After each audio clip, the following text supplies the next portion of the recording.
The return of De'Aaron Fox to Sacramento game has happened, and it couldn't have went any better for the Sacramento Kings, who were dominant in a 127 to 109 victory and held De'Aaron Fox to 16 points, while their new star, Zach LaVine, put in 36 on an efficient shooting night of 14 of 22. We're going to talk about all the little drama that was surrounding this game and the good basketball that was played from the Sacramento Kings, all on this episode of the Bleav In Kings podcast, hosted by me, Mark Haynes. Coming up next. This game was full of a lot of great plays by the Sacramento Kings, but coming into the game, it was full of drama. All the reports of De'Aaron Fox said this. De'Aaron Fox said that the owner's daughter and Jeremy Lamb are running the team. All these different narratives. What's going to happen? It's going to be a lot of emotions and all that, yada, yada, yada. And then at the end of the day, it turned into just basketball when I look at it. Obviously, we seen the videos of following the game where, De'Aaron Fox, when, shook hands with all or most of his former teammates in Sacramento. And then there's the clip with Malik Monk and De'Aaron Fox's wife having a chit chat, which I think was blown out of proportion by a lot of people. If people, especially us colored people, we talk in with a lot of animation. And that's all I seen. I seen as a chit chat, and as we follow Malik Monk, we know how animated Malik is, and I don't think there's nothing there. But all I think this was about was basketball. At the end of the day, the NBA is a business. Things happen that, nobody wants to see happen. And, but that's a part of the sport, that's a part of the business. And just think about it. I seen guys talking about De'Aaron going and giving Demonis Sabonis a half hug, or not a fully embraced hug, or whatever the case. Like, what do you want? These are professional basketball players. They're not all best friends. This wasn't a moment. It's not even De'Aaron Fox haven't even been gone long enough to where it's like, oh man, I miss you so much. Y'all do know that Malik and De'Aaron played in different organizations for years. If you ain't seen somebody in months, that's different. But this has been 11, 12 games, 1 month or whatever. And that's it, even as a fan, I don't think fans think it feels like De'Aaron has been gone so long. Um, it would have been I think this game would have been a little more exciting. The outcome would have been the same, I believe, but I think the game would have been a little more exciting if Sabonis and Monk were playing, because you guys would have had a lot more to talk about when it comes to the drama stuff. Because you think if Malik Monk is playing, you think just because De'Aaron Fox is his guy that he's not going to be talking trash, that there's not going to be friction on the court. Like, that's just happened.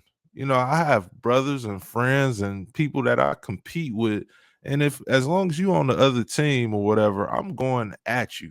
We may we may go chest to chest or whatever, whatnot, but at the end of the day, it's all love, because that's just how you compete. Nothing changes simply because somebody is on the opposing side.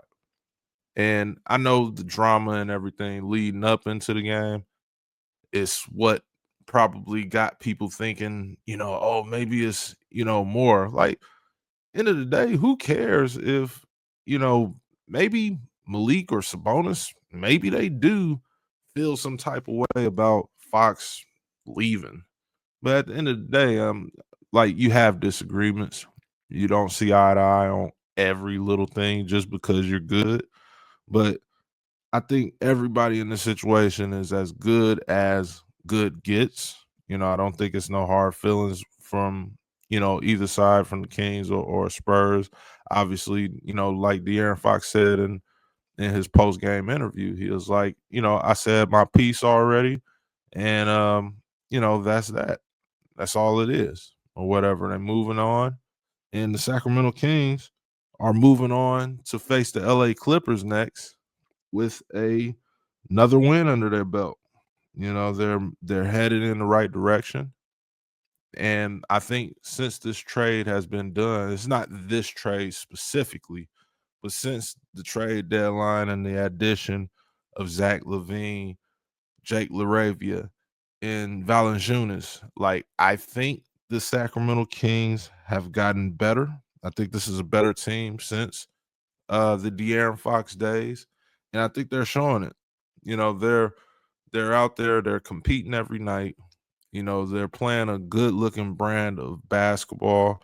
Zach LaVine has been amazing.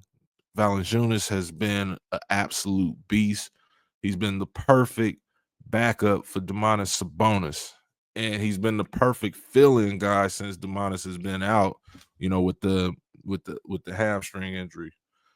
Like Jake LaRavia, been a great hustle guy. Like this is something that Kings fans should be excited about as far as moving forward, as far as trying to get as high in the rankings as they can, because the door is still open.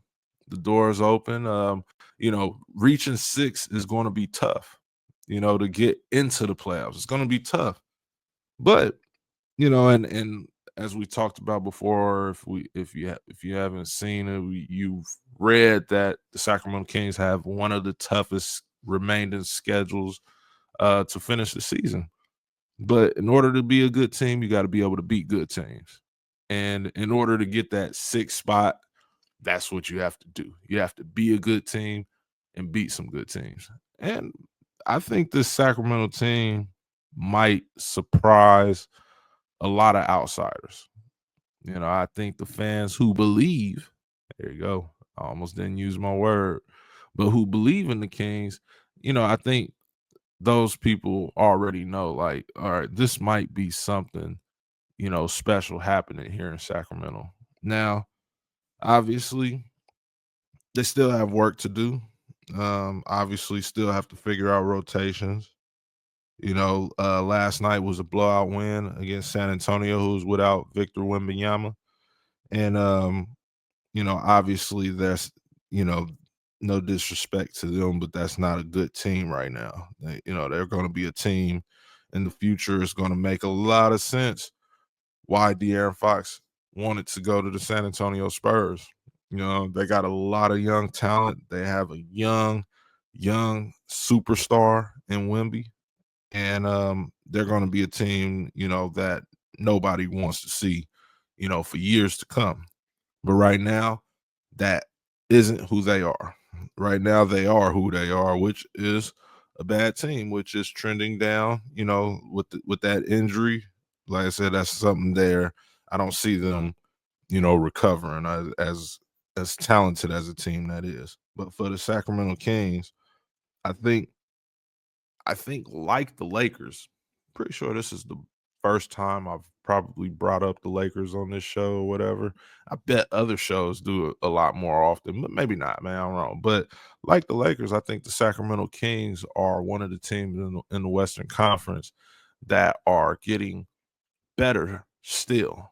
Like, I don't think we've seen the best version of the Sacramento Kings.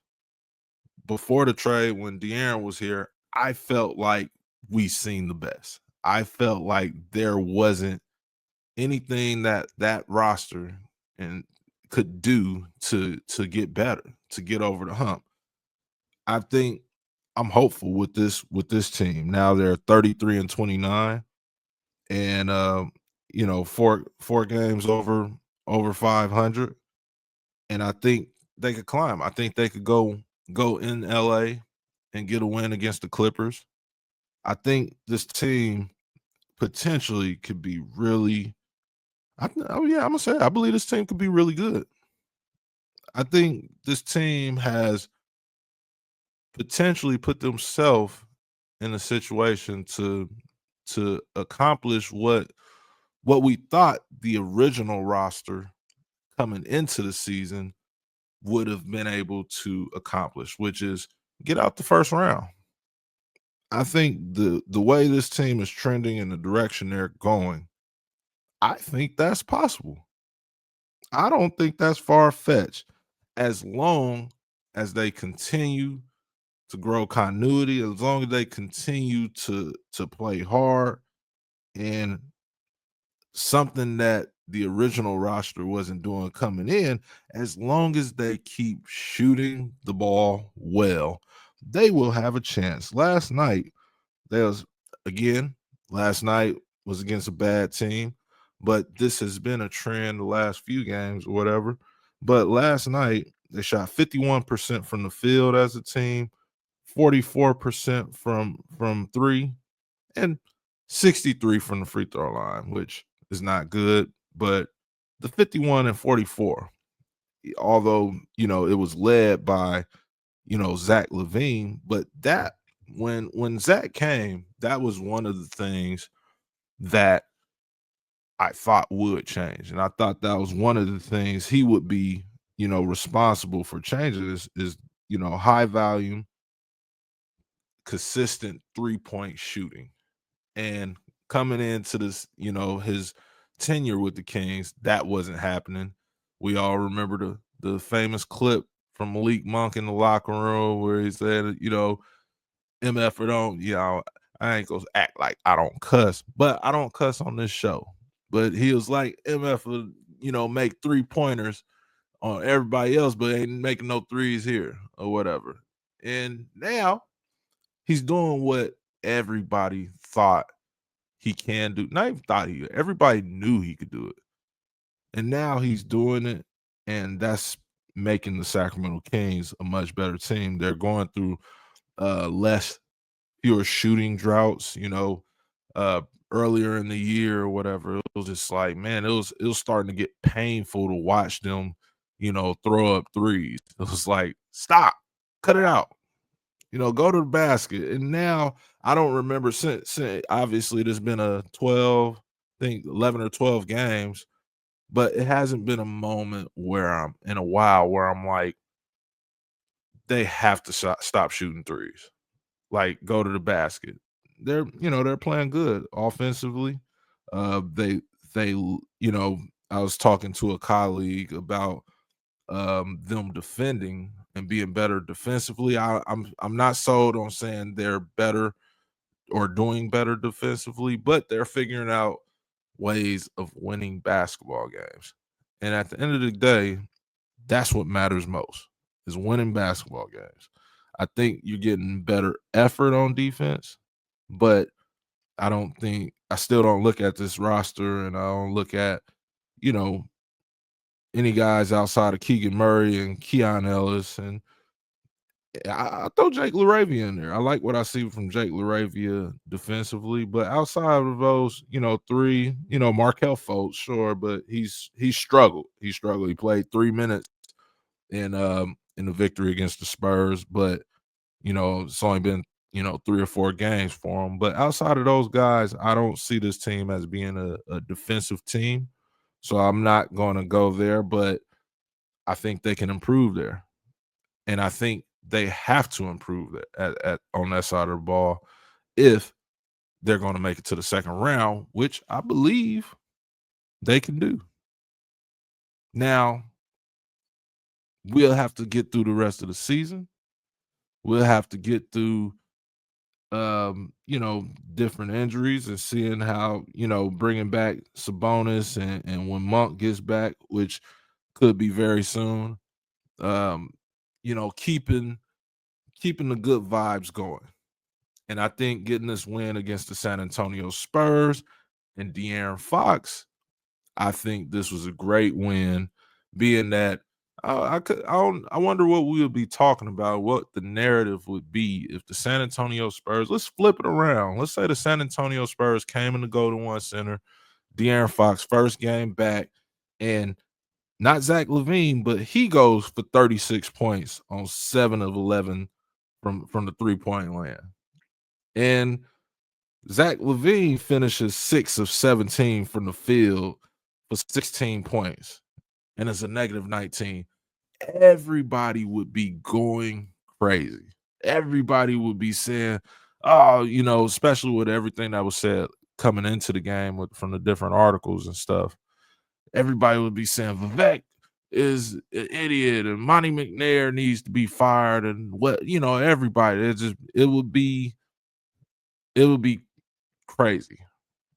But that's what getting this win is why I think this was a good win. This was a needed win. Coming into the game, I said Zach LaVine, this is a game Zach LaVine couldn't have a bad game. He had to have a good game. And he talked about it, briefly in his post game interview, and he said, you always want to play good, blah blah blah. And I understand that, and that's the correct answer. But when De'Aaron Fox comes in here, especially the first time, especially when you're trying to win over the Sacramento fan base, who De'Aaron had for 7.5 years, you have to put up in this game. If he would have came out and put up a dud, it would have been all kind of, obviously these are not major problems, but it's just noise that the Sacramento Kings locker room don't need right now, especially with everything that was said, how ugly of a breakup it ended up being between De'Aaron Fox and the Sacramento Kings. Zach LaVine had to perform well, and big time players step up in big time moments. And I believe Zach LaVine is a big time player. And he came in, he knew he had a job to do, and he got it done. And he led the Sacramento Kings to another victory, leading all scorers with 36 points. DeMar DeRozan chipped in 22. Keegan Murray had 19 and 9 rebounds and almost had a double-double. Got 10 points from Keon Ellis, who was just doing Keon Ellis type stuff and making it super difficult for De'Aaron Fox. This was a good win. And now, like I said earlier, they head to LA to try to get another win, because every game matters at the end of the season, especially when you're trying to get a good position in the play-in. The Kings do not want to be, 10th or 9th seed going into the play-in. They want that 7th and 8th, or they want better. They want to get in that top 6 and not have to worry about no elimination games. I know DeMar DeRozan talked about that early in the season. He was like, he hate to play in, and it's cause, and he's like, as a player, because he hasn't succeeded in the play-in. That's what always knock him out. So he hates it. He doesn't want to be there. So reaching for 6 is something that they are going to do. And like I said, I mean, I'm not gonna be ashamed if I'm wrong, but I believe if this team continues to get better and if this team can stay healthy, they can do it. And that's all I got for this episode. Thank you guys for watching, and subscribe, like, please leave comments, and I will respond to you. And maybe y'all can let me know what we want to talk about next episode. But this is the Bleav in Kings podcast. I'm your host, Mark Haynes. We're signing out. Peace.